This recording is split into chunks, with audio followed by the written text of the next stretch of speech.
Hello, my name is Faisal Khan. I recently put up a video on why, just I think it was a day or two ago, on why Bitcoin prices are different in the emerging markets. You can see the video up here. And I got a private message, someone asking, what about liquidity providers? Where do they come in? Can you explain more? So I will try to explain what a liquidity provider in emerging markets look like.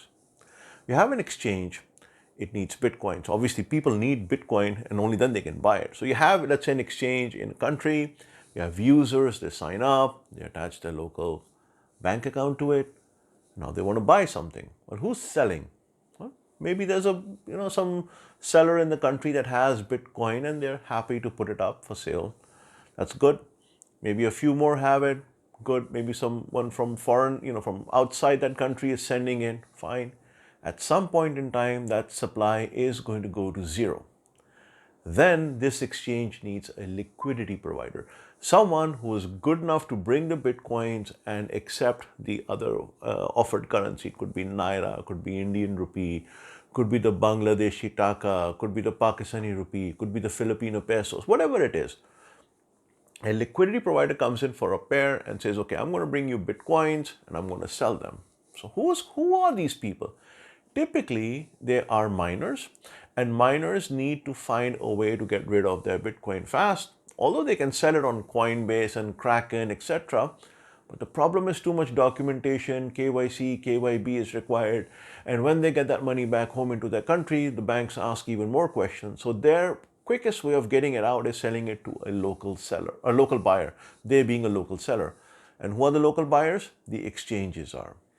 So the exchange will go to the liquidity provider and say, hey, liquidity provider, do you have, Bitcoin? They say, yes, I can supply you with 5 Bitcoins a day.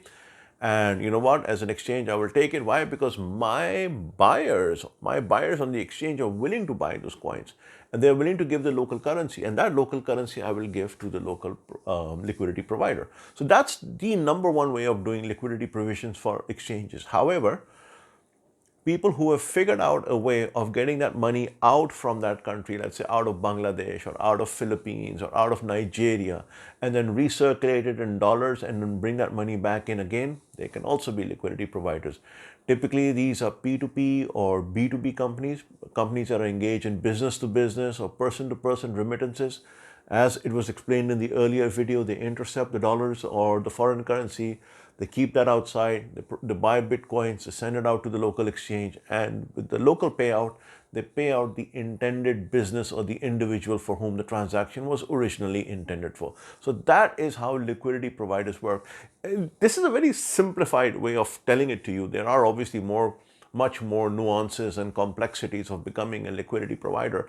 But anyone who has access to Bitcoins, if you as an individual have access to Bitcoins on a regular basis and are willing to accept local currency for it, you are a liquidity provider. You can actually go to the exchange and periodically sell your BTCs for the local currency.